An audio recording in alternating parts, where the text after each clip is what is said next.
Water Tower 6, working at this 4-alarm fire, was a 1907 65-foot spring-raised Seagrave, equipped with a Steck patent nozzle.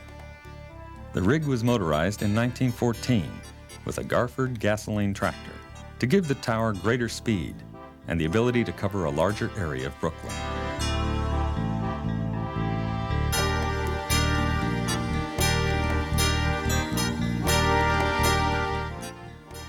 Though New York would not use ladder pipes on their aerials until 1939, and then only in remote areas, they did routinely tie 2.5-inch hand lines to the rungs of ladders.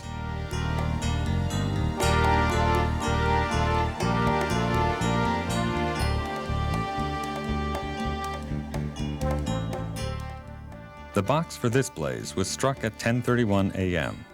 and was soon followed by additional alarms, bringing a total of 5 truck companies.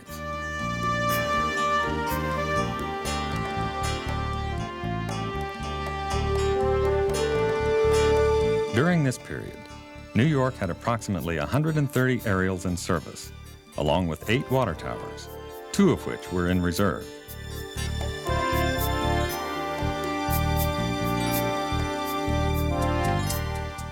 Over the years, water towers were raised by both spring and hydraulic mechanisms.